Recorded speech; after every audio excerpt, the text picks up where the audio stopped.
आज का जो चैप्टर है वो हमारा है अतिसार और प्रवाहिका। जैसे हम लोगों ने अभी शुरू करके रखा हुआ है, तो हम लोगों ने सबसे पहले क्या किया था, अग्निमांद अजीर्ण विसूचिका अल्सक में किया था, जहाँ पर सिंपल सा है दिखा था आपको। अग्निमांद था मतलब जो भी गुरु पदार्थ खाया था, शीतल पदार्थ खाया था, साथ में खाया था, विस्मासन किया, देसन किया, मतलब कुछ भी उल्टा उल्टा किया था खान पान में, और कुछ में साथ में मनस भी इन्वॉल्व था, यानी कि मनो व स्रोतस भी इन्वॉल्व था। जैसे आपका अजीर्ण में था, वैसे मैंने आपको बताया था कि अम्ल पित्त के केस में भी होता है कि जिन लोग को ज़्यादा गुस्सा वगैरह आता है, उसी बात से मुझे कल याद नहीं था, दिमाग में आया था, उसको बता रही थी। अभी देखो बात करते ख्याल आया, तो जिन लोग को गुस्सा बहुत ज़्यादा आता है ना, आप देखोगे उनको भी अम्ल पित्त की तकलीफ होती है। और इसी गुस्से से एक चीज़ और बताऊँ, जब कभी किसी पेशेंट को बीपी ज़्यादा रहता है ना, तो वहाँ पर भी जरूर पूछा करिए आपको गुस्सा कितना आता है। हम क्या सोचते हैं कि हाई बीपी है सो गुस्सा आ रहा है, हम ये नहीं सोचते कि गुस्सा ज्यादा करता था सो हाई बीपी हुआ।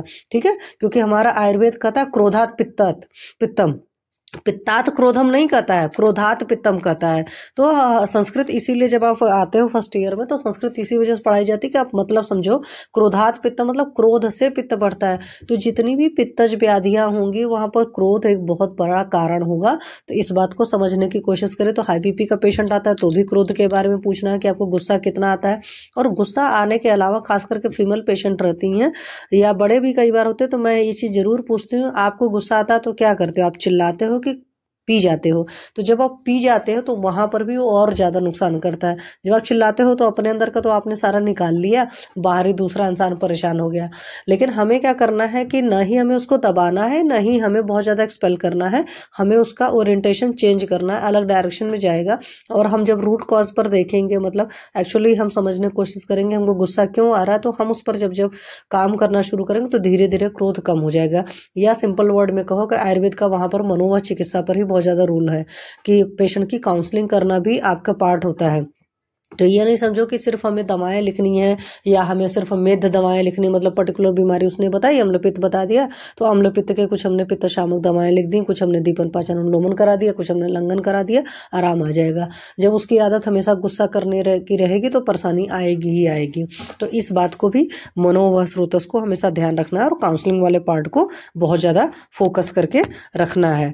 ठीक है, तो इस बात को याद रखिएगा कि मेजॉरिटी डिसीज में आपका यहाँ से स्ट्रेस वाला फैक्टर रहता है, और गुस्सा आता कि नहीं आता है और कब आता है, इससे भी आप टाइमिंग वाइमिंग से भी बहुत सारी चीज़ें डिसाइड कर सकते हो। बट ये जरूर पूछना चाहिए कि गुस्सा कितना आता है। जैसे बहुत सारे लोग को तो पता ही होता है कि हमें गुस्सा कभी कभी आता है, या गुस्सा हमेशा आता है, या गुस्सा हर बार आता है। तो वहाँ पर काउंसलिंग इसलिए करना है कि गुस्सा जिस इंसान को आता है, वहाँ पर अगर आप स्पिरिचुअल लेवल पर देखो, स्पिरिचुअल या सिंपल वर्ड पर मतलब कह सकते हो लाइफ स्टाइल के फॉर्मेट में देखोगे, तो जो लोग बहुत महत्वाकांक्षी होते हैं उनको मतलब जैसे जो चीज़ें फुलफिल नहीं हो पाती हैं, अंदर से परेशान होते हैं और अपनी चीज़ों को एक्सप्रेस नहीं कर पाते हैं, जो लोग अपनी बातें बोल नहीं पाते उनको भी गुस्सा आता है। अब उनको ये नहीं पता है कि उनकी काउंसलिंग करने की ज़रूरत है, या उनको खुद ही समझने की ज़रूरत है कि हम अपनी बात कह लें। वो अपनी बात कहना नहीं चाहते हैं और सोचते हैं सामने वाला समझ जाए, तो वहाँ से भी ऐसे लोग को गुस्सा बहुत आता है। तो डॉक्टर का एक रोल होता है अपने पेशेंट की हमेशा काउंसलिंग करना। या आप समझो 2-3 प्रोफेशन ऐसे हैं वहाँ पर काउंसलिंग बहुत मायने रखता है। जैसे एक टीचर होता है कि अपने बच्चे को अच्छा समझाता है, पढ़ाने में भी एक तरह की काउंसलिंग होती है। चिकित्सक का तो काम ही होता है भाई आधा काउंसल करके ही पेशेंट को ठीक करते हो। साथ में एस्ट्रोलॉजर वगैरह जो होते हैं उनका भी काम काउंसलिंग का ही होता है कि आप सामने वाले को सही से समझाते हो। ठीक है, तो काउंसलिंग वाला पार्ट आपको बहुत ज़्यादा करना है, टाइम लगना है। इसीलिए फर्स्ट टाइम जब पेशेंट आता है तो टाइम दिया जाता है। जैसे मेरा पेशेंट फर्स्ट टाइम आता है मेरे पास में, तो पहली बार मैं उसको 1 घंटा ही देती हूँ अधिकतर मेरे। कल तो एक पेशेंट आया, उसको काफ़ी प्रॉब्लम थी। काफ़ी प्रॉब्लम का मतलब है कि उसने बहुत सारी जगह से आयुर्वेद का ही ट्रीटमेंट लिया था, बट फुलफिल नहीं हुआ था, क्योंकि वहाँ पर भी उसके साथ कॉन्फ्लिक्ट वाली तकलीफ थी। तो मैंने फिर इसीलिए बहुत लंबा बात किया। उसमें धातु क्षय वगैरह का रोल था, शीघ्रपतन वगैरह का पेशेंट था।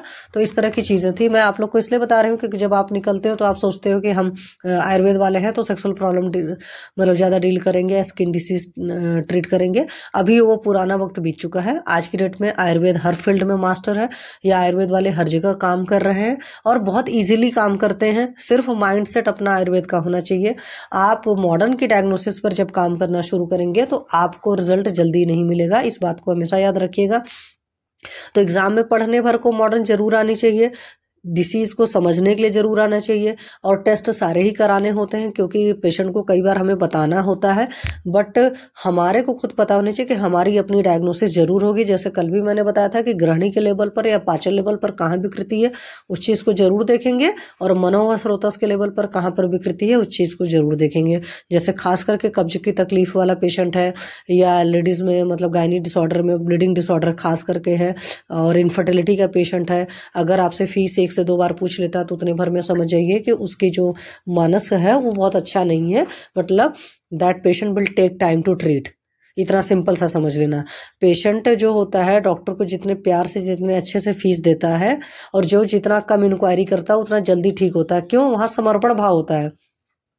इसलिए ज्ञान योग और भक्ति योग में देखोगे, मैं थोड़ा सा पदार्थ का भी आपको यहाँ से ही बता रही हूँ, आपको पदार्थ क्यों पढ़ाया जाता है। तो बोलते हैं ना, ज्ञान योग की तो कोई सीमा नहीं, क्योंकि आयुर्वेद देखोगे वो अथाह समंदर, कोई और शास्त्र देखोगे वो अथाह समंदर है। भक्ति योग की बहुत लिमिटेशन होती है, इसलिए भक्ति में परमात्मा मिलता है। तो क्यों बोलते हैं, आपको याद है ना कि आपके पेशेंट का लक्षण क्या होता है, भिषक वैश्यम। तो अगर भिषक वैश्यम नहीं है पेशेंट, आपकी बात नहीं मानता, आपकी बात नहीं समझता है, अपने मन का उल्टा पुल्टा करता है, तो उस पेशेंट को समझ लेना ठीक होना नामुमकिन है। और एटलीस्ट आपके पास तो नहीं ठीक होगा। अगर आपकी बात नहीं मान रहा, हो सकता है किसी और चिकित्सक के पास जाए और उसकी बात मान ले तो ठीक हो जाएगा। क्योंकि अभी जैसे कल मेरे पास पेशेंट आया था, मैं क्यों बता रही हूँ, उस पेशेंट के साथ यही था, उसको था एलोपैथी का एमआर, बीकॉम किया हुआ था बंदे ने, बैंकिंग सेक्टर में 2 महीने जॉब करने छोड़ दिया, उसको समझ में आया मुझे यहाँ नहीं काम करना है, सैलरी वगैरह कम है, फिर आ गया एमआर बन गया। एलोपैथी का एमआर है, आयुर्वेद की जानकारी है आज की डेट में, कह सकते हो कि रामदेव बाबा या पतंजलि या जो भी इन सारी चीज़ों की वजह से बहुत सारे लोगों को बहुत पता है।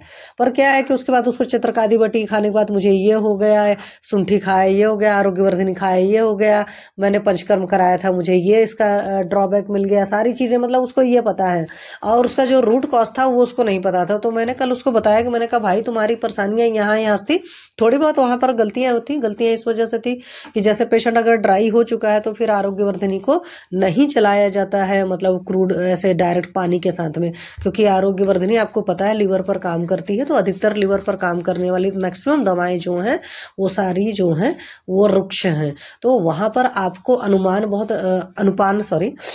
बहुत अच्छे से डिसाइड करना होता है कि आरोग्यवर्धिनी पानी के साथ कब देनी, आरोग्यवर्धिनी दूध के साथ देनी कब है, आरोग्यवर्धिनी घृत के साथ कब देनी, और आरोग्यवर्धिनी देने की जरूरत है कि नहीं है।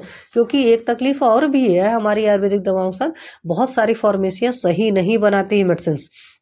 तो वहां पर भी देखिए, जैसे मैं शुरू में जब मुझे आयुर्वेद की कम नॉलेज थी तो मैं आरोग्यवर्धिनी मेरी ड्रग ऑफ चॉइस ही होती थी, लेकिन जब से थोड़ी सी समझ पकड़ पड़ी है तब से आरोग्यवर्धिनी का बॉक्स मेरे पास पड़ा है 1000 टैबलेट का, लेकिन आरोग्यवर्धिनी मैं कम यूज़ कर रही हूँ, है ना।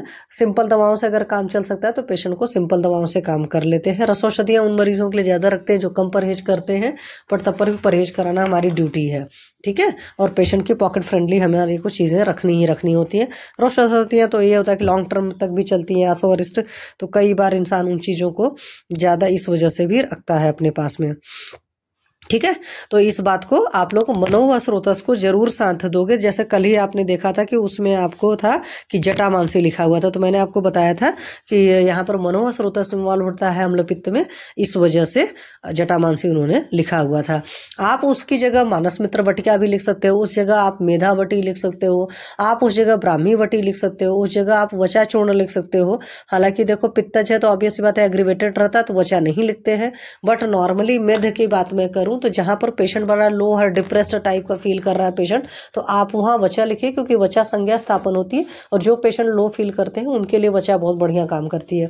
उसी जगह से मैं बता दूं, जहां पर जो पेशेंट्स ऐसे होते हैं कि बहुत हाइपर होते हैं तो आप उनके लिए ब्राह्मी वटी भी लिख देंगे तो वो भी बहुत बढ़िया काम करेगी, ठीक है। और ये जो आजकल प्रिपरेटरी मेडिसिन आ चुकी हैं कॉम्बो वाली, आप देखोगे मेद दवाएं जो क्लासिकल के अलावा मार्केट में आती हैं उसमें वो शीतवीर भी डाल देते हैं, उष्णवीर भी डाल देते हैं, फिर किसी काम की नहीं रहती हैं, वो सिर्फ पेशेंट को सिर्फ सूदिंग इफेक्ट ऐसे देती हैं। तो आप देख लीजिए कि किस पेशेंट को मुझे शीतवीर देना है, किस पेशेंट को मुझे उष्णवीर देना है उसी बीमारी में, क्योंकि भाई मेद में ही 2 कैटेगरी है ना, शीतवीर की और उष्णवीर की। किसी मरीज को हमें थोड़ा सा और उठाने की जरूरत है कि भाई थोड़ा सा प्रफुल्लित रहे, बोले चाले, और कुछ पेशेंट ऐसे हैं जो दिन भर बकबक करे जा रहे हैं, तो दोनों के हिसाब से अलग अलग दवाएं होंगी, तो अलग अलग अपनी चॉइस रखिए। इसीलिए द्रव्य गुण पढ़ाया जाता है, लेकिन पढ़ते वक्त हमें नहीं समझ में आता है। लेकिन ये है कि चलो जब ट्रीटमेंट करने बैठते हैं तो हमें समझ में आता है। तो प्रोप्राइटरी मेडिसिन जो आती हो सकता है उनमें मार्जिन ज़्यादा मिले, तो आप शुरू में सोचो कि मैं मार्जिन की वजह से चलाऊंगा, तो नहीं, हर दवा मत चलाइए।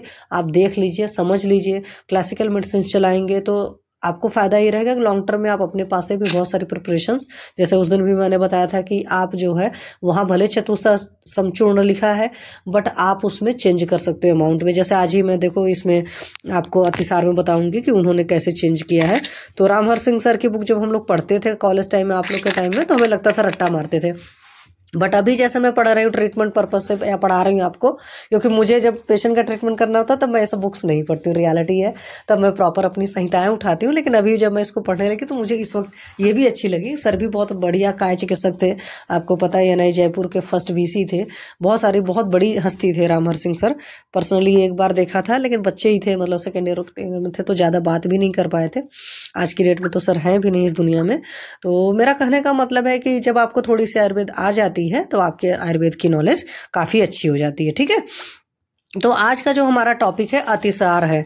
तो अभी तक आपने जो टॉपिक देखा था उन सब में अग्निमांद था, यहाँ पर भी अतिसार भी जो होता है, अतिसार की भी मेन पीछे की वजह जो होता है अग्निमांद ही होता है। इस बात को याद रखना। तो ये भी आपके मतलब समझ लो ग्रहणीगत विकृति में आ जाएगा, ग्रहणी दृष्टि में आ जाएगा। पर अभी तो जो व्याधियां थी वो सारी आमाशयगत ज्यादा थी। ये आपका अतिसार में पता ही है, लूज मोशन हो रहा है भाई, एनल कनाल के रास्ते निकल रहा है, तो इसमें पूरी स्व स्रोतस तो इन्वॉल्व हो गया, इस बात में कहीं कोई डाउट नहीं है। तो इस बात को ख्याल रखने का।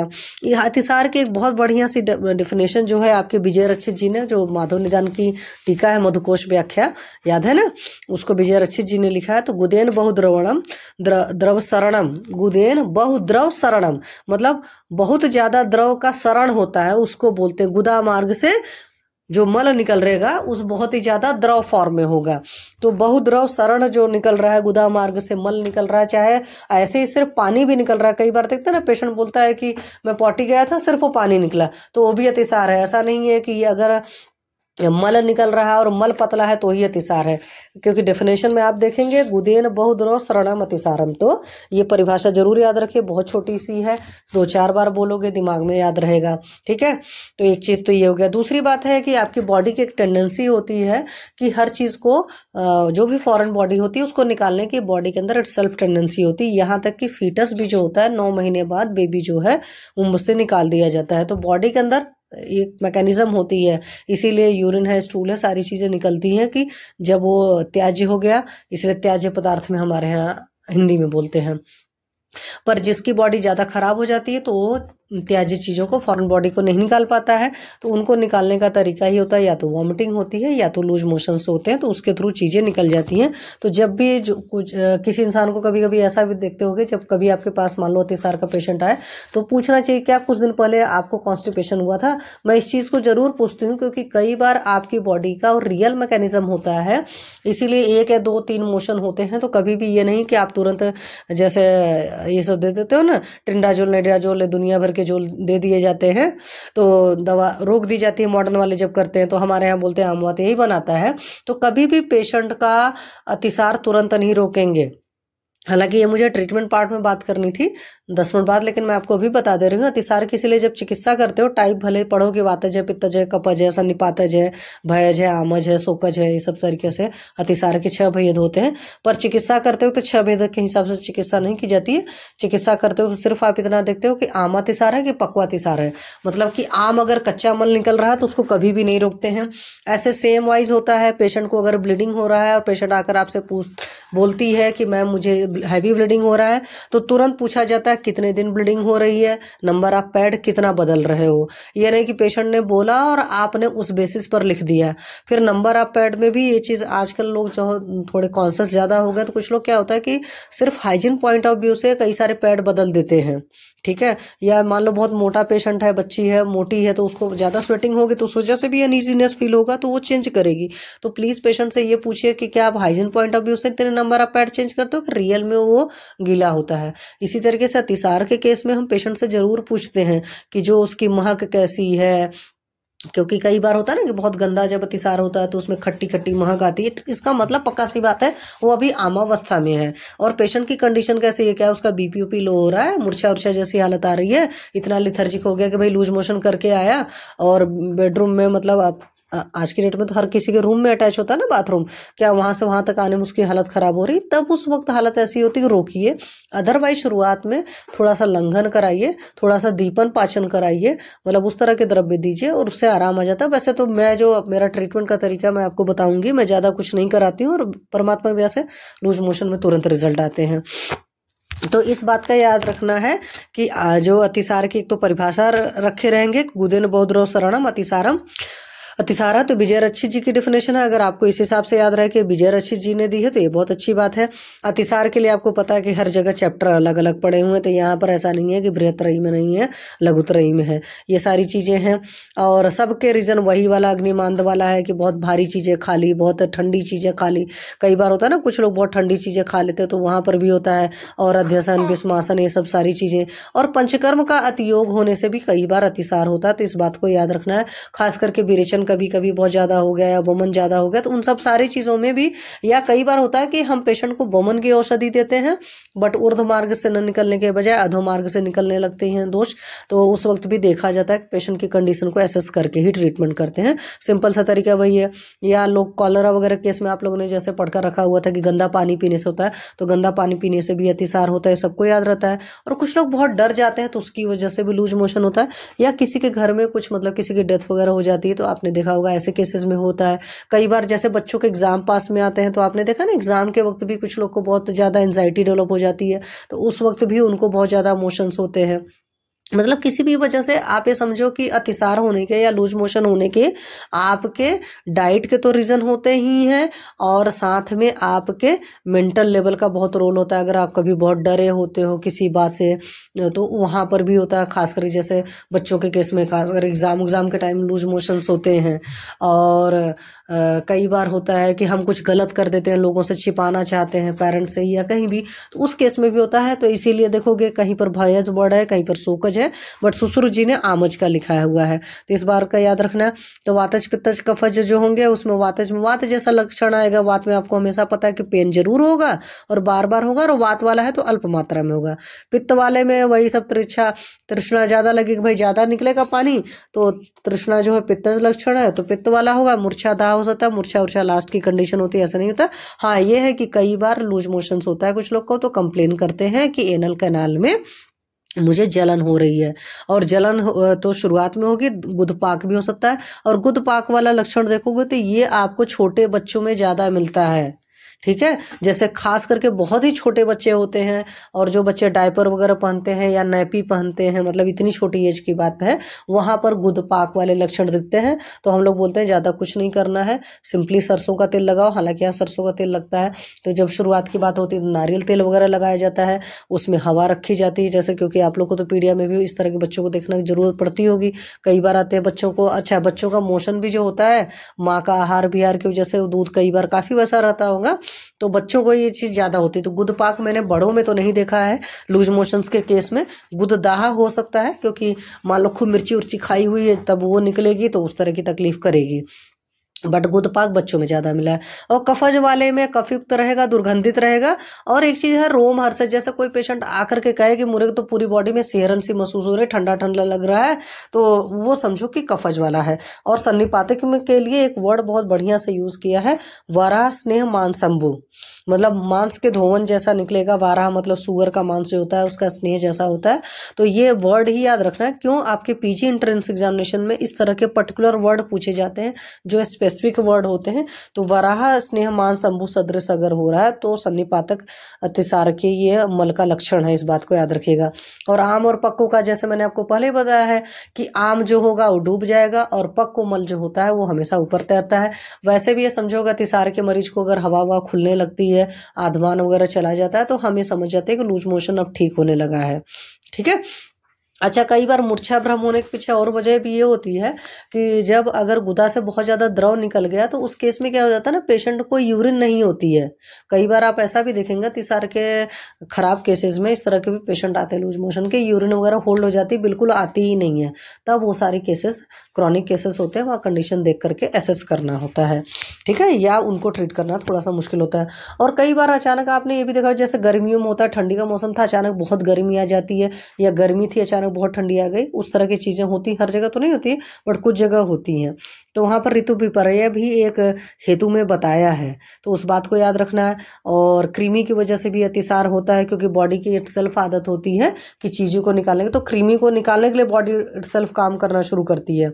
और आपको जो चीज़ साथ में नहीं होता है वो लोग खा लेते हैं। या कई बार ऐसा होता है कि मान लो हमको कुछ पसंद था, खिला कुछ दिया, तो वहाँ से भी, हालांकि ऐसे केसेस में, साथ में विपर्य केसेस में मैंने वोमन ज़्यादा देखे, बट अतिसार भी होता है, ठीक है। अब जैसे मान लो मुझे चॉकलेट नहीं पसंद है, उसकी स्मेल बर्दाश्त नहीं होती है, और इमरजेंसी में कभी गलती से मान लो कोई ऐसी चॉकलेट खा ली या ऐसी टॉफ़ी खा ली जो ऊपर से तो टॉफ़ी जैसी थी, अंदर चॉकलेट था, तो उसमें क्या होगा, नॉजिया फीलिंग होगी, या ज़्यादा आप सेंसिटिव हो तो फिर आप वॉमिट कर दोगे, है ना।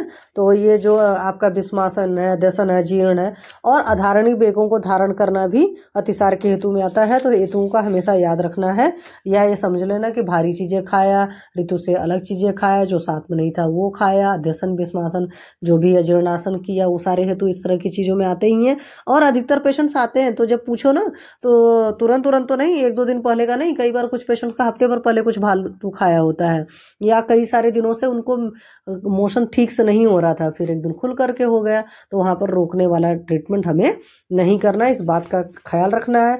तो संप्राप्ति अगर करते हैं तो अहित आहार विहार करेंगे, मतलब जो भी है उससे जो आपके ब्रेस्ट दूध जो जली धातु है मिलनी, क्योंकि जली धातु ही तो निकल रही थी, दुष्ट हो जाएगी और उससे वात प्रकोप होगा, निकलता है।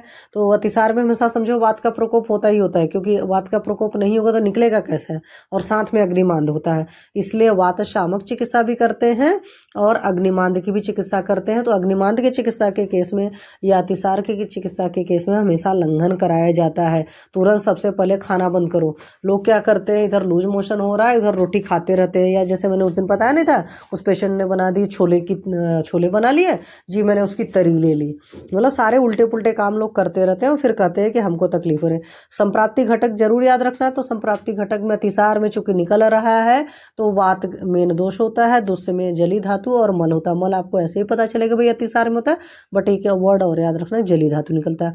अधिष्ठान में हर किसी को याद रहेगा, बड़े आराम से, पक्वाशय होगा, गुद मार्ग या अधो मार्ग होगा, स्रोतस में पूरी स्वर स्रोतस होगा, ज्यादा सोच नहीं है। और अतिसार आशुकारी व्याधि है, समझ कर याद रखना, क्योंकि राजक्षमा के केस में आपको याद रखता है ना कि मल ही बल है, तो ज़्यादा मल निकल जाता है तो पेशेंट सब मतलब अनकॉन्शियस भी हो सकता है, लेने देने भी पड़ सकते हैं, इसीलिए पेशेंट की कंडीशन देख करके ही ट्रीटमेंट किया जाता है। तो इसीलिए आशुकारी व्याधि में भी आता है। तो बार बार प्रवृत्ति होगी, सब सारी चीज़ें मैंने आपको सब बता दिया।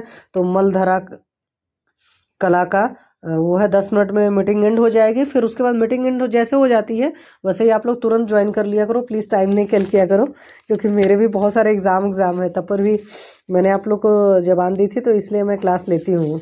और फिर मेरे को रहता है चलो अपना हर चीज़ रिवाइज साथ में होता रहता है, मतलब मेरा नुकसान नहीं है, पर आप लोग का भी ना टाइम किल होगा ना मेरा टाइम किल होगा। तो टाइप जरूर याद रखना है, वातज पित्तज कफज सन्निपातज है। उसके अलावा चरक ने शोकज और भयज अलग अलग रखा है। अब सोचोगे आप शोक और भय में फ़र्क क्या है। भय मतलब किसी चीज़ से डर गए, और शोक का मतलब होता है कोई चीज़ नुकसान हो गया उसके अगेंस्ट में। तो हेतु और निदान के हिसाब से चिकित्सा अलग अलग की जाती है, तो इस वजह से चरक जी ने अलग रखा है और हमारे सुश्रुत जी ने कहा, उनको एक साथ मान लिया भयज और शोकज को, फिर उन्होंने आमज कहा है। तो ये कई बार पूछा जाता है कि आमज अतिसार किसने माना है। तो आमज अतिसार को आप ऐसे याद रख सकते हो, आस मतलब आ फॉर आमज हो गया और स फॉर सुश्रुत हो गया। तो ये दिमाग में रखना कि आस जो है, आस लगाकर सुश्रुत जी बैठे हुए थे, ठीक है। चाहे तो ऐसे, क्योंकि मैंने तो जो उस वक्त कोड बनाया था सोआ, वो ज़्यादा भूल जाता है। अब आस वर्ड से याद रहेगा, क्योंकि इनका चरक जी का शोकज और भयज है, ठीक है। तो यहाँ से याद रखना। और उसके अलावा जो अतिसार के पूर्व रूप में हर कोई पेशेंट से पूछोगे तो नॉर्मली जो मिलती है वो मैं सही से बताती हूँ। अधिकतर हर पेशेंट को अतिसार होने से पहले गैस बनती है, ब्लोटिंग वगैरह ज़्यादा होती है, और अधिकतर जो सुई चुभ होने की पीड़ा तो सनिपातिक और निपातिक में होती है, नॉर्मली ऐसे नहीं होती है।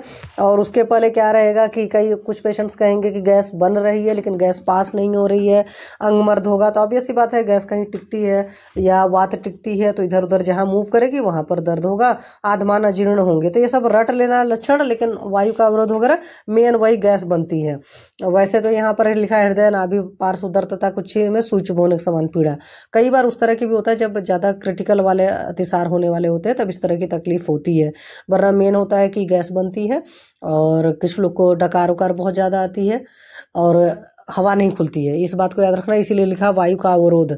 अगर वायु का अवरोध नहीं हो रहा था तब अतिसार नहीं होता है, मतलब ये चीज़ें कुछ होती हैं और खुद को भी होती है अतिसार वगैरह हर इंसान को, तो समझ में आ जाता है। चिकित्सा में बस दो ही पार्ट है, मतलब आमातिसार और पक्वातिसार। और आजकल एक आमातिसार को अमीबिक डिसेंट्री वगैरह से लोग काउंटिंग करते हैं, कुछ लोग एक्यूट फूड पॉइजनिंग से करते हैं, बट राजेश्वर दत्त शास्त्री ने सीधा कहा आमातिसार और पक्वातिसार चिकित्सा करेंगे। जो मैंने आपको बताया कि मल अगर आम है तो उसको जाने देना है, पक्वातिसार के केस में फिर मल को रोकना होता है। ठीक है, रक्तातिसार भी देखते हैं, कुछ पेशेंट्स ऐसे भी होते हैं ना उनको पॉटी के रास्ते ब्लड आता है, हालांकि रेयर केसेस होते हैं लेकिन होता है तब पर भी इस तरह की चीज़ें। तो उसमें क्या होगा, पैथिक रोगी होगा, मतलब पित्त प्रकृत होगी और पैथिक आहार विहार करेगा, और बहुत ज़्यादा एक्सट्रीम स्ट्रेस वगैरह के केसेस में इस तरह की चीज़ें आती हैं।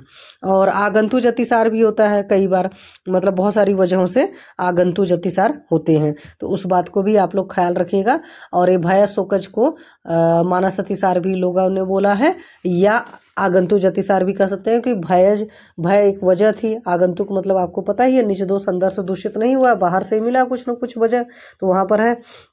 अच्छा, ये जो भयज और शोकज या मानस अतिसार होते हैं ना, ये कई बार बड़े खतरनाक से होते हैं, मतलब इसमें आपको ऐसा मल निकलेगा कि गुंजा फल सदृश होगा, तो ये सब समझो कि बहुत खतरनाक सा होता है। सगंध तो होगा लेकिन मेन प्रॉब्लम रहेगी गुंजा फल के सदृश होगा, तो रेड कलर का, तो उस तरह के अतिसार के हालांकि मैंने अभी तक इतना खतरनाक मरीज नहीं देखा हुआ है। ठीक है, इसको अल्सरेटिव कोलाइटिस से आज की डेट में कंपेयर करते हैं, तो कंपैरिजन से थोड़ा सा याद रखना। चिकित्सा का मैंने आपको बता दिया कि आम और पक्कों का करते हैं, और जैसा कि मैंने आप लोग को बताया हुआ कि हमेशा अतिसार के चिकित्सा को, मतलब पेशेंट को लंघन कराना है। अतिसार का कोई भी मरीज आता रोटी खाने के लिए नहीं बोलना तुरंत, पहले उसको इंतजार करना कि बढ़िया से भूख लगे, और अगर आम जा रहा है तो रोकना नहीं है, पक्को जा रहा है तो रोकने की कोशिश करना है। और नॉर्मल तो आप लोग जानते हो कि नारियल पानी दे देते हो, नींबू नमक चीनी पानी देते हो, तो इतने से ही आराम आ जाता है। जो मैं देती हूँ, मैं अपना एक स्पेसिफिक देती हूँ, वो भी मैं आपको बताऊंगी, पर बुक में सब कुछ लिखना पड़ेगा। तो ये जो आपका आमातिसार है उसमें वातज और कफज को मान लिया जाता है। ट्रीटमेंट में वैसे ही होता है, ये नहीं आता कि वातज की अलग चिकित्सा, पित्तज की अलग, कफज की अलग, ऐसे ऐसे करके चिकित्सा नहीं है। और जब आपने देख रहे हैं ना कि उसमें बहुत मल थोड़ा निकल रहा है, तो कई बार क्या करते हैं, कैस्टर ऑयल भी देते हैं, तो उससे मल अच्छे से निकल जाता है। कई सारे मरीज होते हैं उनको अतिसार हो रहा होता है पर तो मल अच्छे से नहीं निकलता है, तो बहुत सारे लोग अपने अतिसार के मरीज को कैस्टर ऑयल देते हैं। मेरी आदत है कि मैं पेशेंट को बोलती हूँ भाई 4-5 बार हो चुका है तब बताओ, 1-2 बार में कोई ज़रूरत नहीं है अगर आपको कोई और तकलीफ नहीं हो रही है। और कुछ लोग इसबगोल की भूसी भी देते हैं, बट मैंने इसबगोल की भूसी नहीं पेशेंट को यूज़ किया है। आमातिसार में कभी भी संग्राहक औषधि नहीं देनी है, मैंने आपको बता दिया। रोकने की दवाएं नहीं देना है कि बैठकर आपने बिलवादी चूर्ण चला दिया या कुछ इसी तरह की चीज़ें दे दिया, वो शुरुआत में नहीं दे रखा है।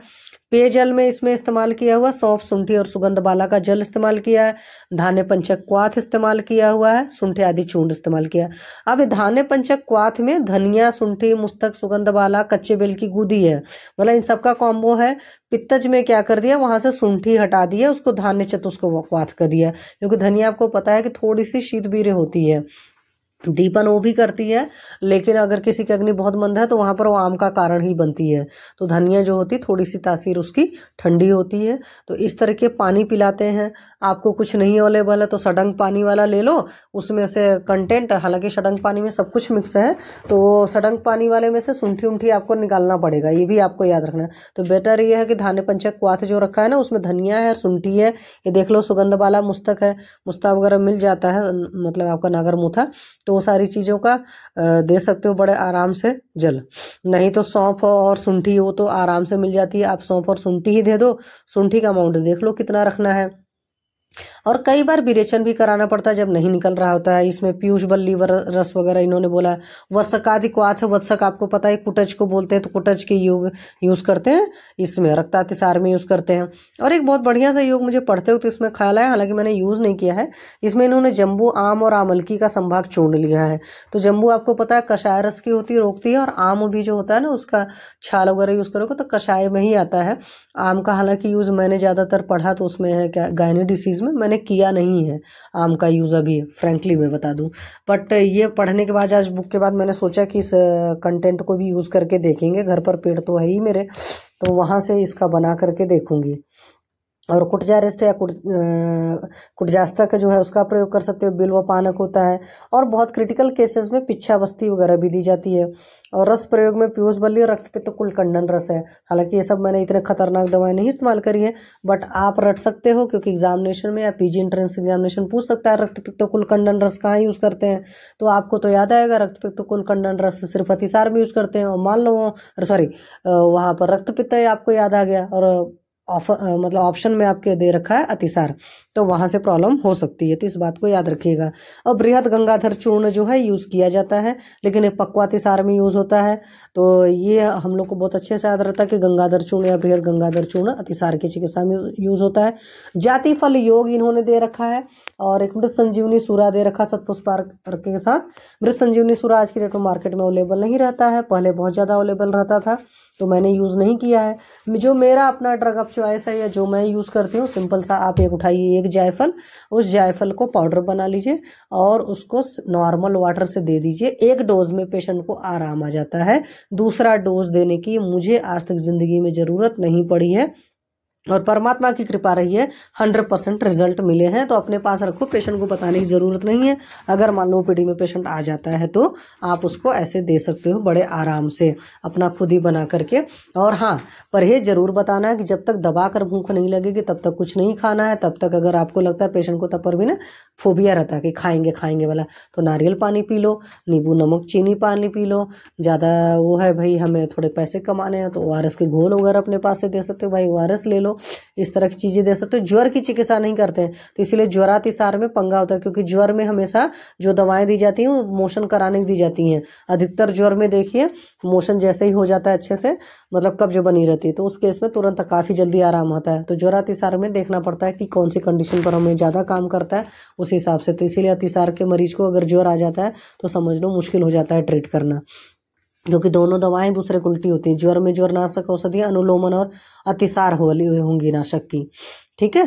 तो और अतिसार वाली औषधि हमेशा मल संग्राहक होगी, मतलब ज्वर में आप कराते हो मोशन, अतिसार में आप रोकते हो। तो ये सब बाजी याद रखना। शंख भस्म याद है, दीपन के लिए था, अग्निमान में भी दिया आपने, शंख बट वहाँ पर भी दिया, शूल में भी दिया, जैसे मैंने यहाँ बताया था कि आप लोग याद रखिएगा। शंख जो है वो इस्तेमाल करते हैं, गैस भी बनती तो वहाँ पर भी। कुछ लोग दीपन पाचन के लिए भी शंख को बढ़िया से इस्तेमाल करते हैं, और यहाँ अतिसार में भी आप कराओगे तो मतलब दीपन पाचन तो है। दाढ़ी चतुसम योग यूज़ किया है कुछ लोगों ने, मैंने ये सब चीज़ें नहीं यूज़ किया है, तो वहाँ पर मैं नहीं बता सकती हूँ। रामबाण रस भी अतिसार में यूज़ किया है, या मेरे पास इस तरीके से, या आयुर्वेद वालों में बहुत मुश्किल वाले कम आते हैं अतिसार के मरीज, सिंपल वैसे ही ट्रीट हो जाते हैं। और आपकी वो है, देखिए उस वक्त डिसीजन लीजिए कि कहाँ से क्या रोकने की ज़रूरत है।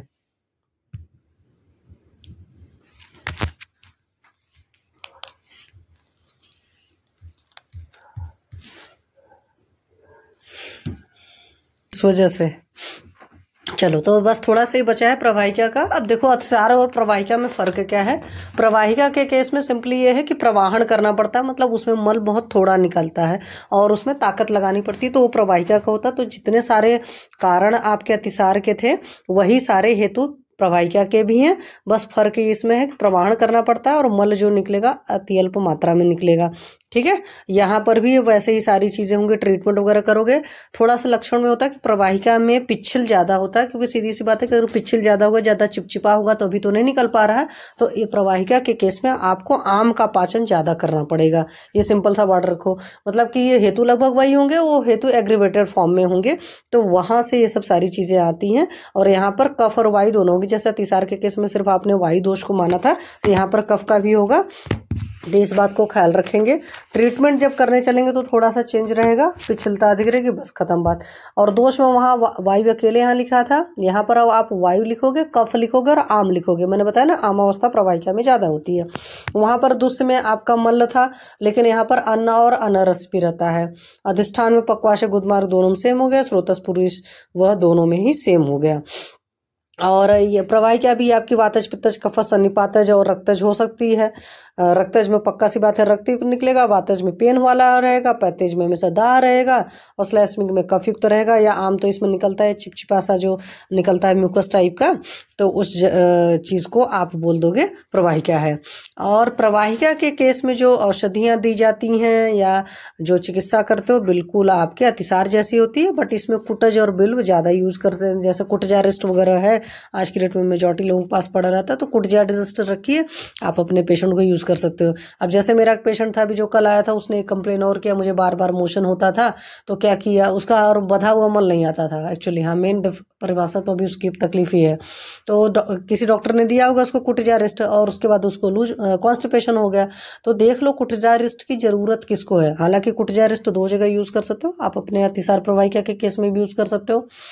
अतिसार में जो आपका पक्वा अतिसार रहेगा तब यूज़ करिएगा, आम अतिसार में नहीं यूज़ करिएगा। और जो पेशेंट कंप्लेन करती है मुझे बहुत हैवी ब्लीडिंग होता है, तो वहाँ पर भी आपका कुटजारिस्ट यूज करिए, रिजल्ट आता है। पर लंघन कराना ही पड़ेगा। पेशेंट अधिकतर जंक फूड खाने वाले मिलते हैं, क्योंकि आपको पता है कि हैवी ब्लीडिंग हो रही है तो वो पित्त की वजह से हो रही है, तो पित्त शामक चिकित्सा करनी पड़ती है।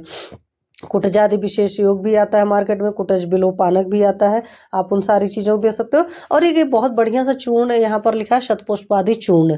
ये बहुत सिंपल है, मतलब आप अपने पास खुद ही रख सकते हो। इसमें भुनी हुई सौंफ और कच्ची सौंफ दोनों है। मतलब कच्ची सौंफ रख लिया, मान लो 1 ग्राम डाल दिया, और 1 ग्राम आपने भुनी हुई सौंफ डाल दिया, और उसी में 1-1 ग्राम करके कितना हो गया, 2 ग्राम हो गया। और 2 ग्राम में आपने 2 ग्राम मिश्री डाल दिया। लिखा तो इन्होंने देसी शक्कर है, देसी शक्कर मतलब खांड टाइप का, तो वो चीज़ें कम मिल पाती है, नहीं तो वो डाल लो, नहीं तो आप मिश्री डाल करके दे सकते हो पेशेंट को। तो ये भी बहुत बढ़िया चीज़ है, आप अपने पास रख सकते हो, पेशेंट को बता सकते हो। ठीक है, मिला कर दे लो। कुछ लोग क्या करते हैं उसी में 1-2 चीज़ें और मिला देते हैं। जैसे मुझे याद आ गया कि 1-2 वैद्य ऐसे थे कि कुछ ऐसे मिक्सिंग कर लेते हैं जिससे पेशेंट को ना पता चले कि हमने उसमें क्या डाला हुआ है। और एक आपके यहाँ पर कुछ लोग कफज प्रवाहिका में संजीवनी बटी यूज़ करते हैं। तो संजीवनी बटी आपने बहुत सारी जगह पढ़ा हुआ, संजीवनी बटी आप बुखार में भी यूज़ करते हो, आप अग्निमांद में भी यूज करते हो, आप अतिसार में भी यूज़ करते हो, कुछ लोग एज ए पेन किलर भी यूज करते हैं। या आपने पढ़ा कि संजीवनी बटी विसूचिका में भी यूज की जाती है, अलग अलग जगह बहुत सारे। और कुबेराक्ष बटी है, कुबेराक्ष बटी पीसीओडी में भी यूज़ होती है, शूल में भी यूज़ होती है, और यहाँ देखो अतिसार प्रवाहिका में भी यूज़ हुई। रामबाण रस जो आपके अतिसार में था वो भी यहाँ पर है। लवण भास्कर चूर्ण, तो लवण भास्कर चूर्ण आपको पता है दीपन पाचन करता है। और कुछ लोग इसबगोल देते हैं, मैंने इसबगोल नहीं यूज़ किया है, तो मैं इसबगोल पर अपना नहीं बता सकती हूँ। लेकिन हाँ, ये जो है सौंफ वाला, अगर मेरे पास कोई ऐसा पेशेंट आया प्रवाहिका का, या घर में किसी को प्रॉब्लम हुई प्रवाहिका का केस का, तब मैं इस्तेमाल करूँगी, तब इसका मैं बता सकती हूँ। जो मैं जायफल यूज़ करती हूँ वो मेरे पास एक बुक है हमारा आयुर्वेद करके, वैद्य त्रिलोकी चंद सर की। तो उस बुक में बहुत सारे इस तरह के योग थे, या शुरुआत में जब मैं आयुर्वेद ट्रीटमेंट करने आई थी तो अधिकतर उस बुक से मैं चीज़ें निकाल करके अपने पेशेंट को दिया है, और आज भी देती हूँ। और परमात्मा की कृपा है कि उस बुक के बड़े अच्छे अच्छे रिजल्ट मिले हैं। ठीक है, तो आप लोग का अतिसार और प्रवाहिका दोनों फिनिश हो गया। अब हम कल नेक्स्ट चैप्टर करेंगे, दिस इज ग्रहणी रोग। मतलब अभी सारा सिस्टम आपका वैसे ही चलेगा पूरा अग्निमांद टाइप का, क्योंकि फिर उसके बाद अर्श है तो सब अग्निमांद ही हैं। मतलब सब पाचन विकृति वाले शुरुआत के हैं। अब किसी का कोई क्वेश्चन हो तो बताओ आप। कल से आज कुछ कम लोगों ने ज्वाइन किया है, क्या बात है?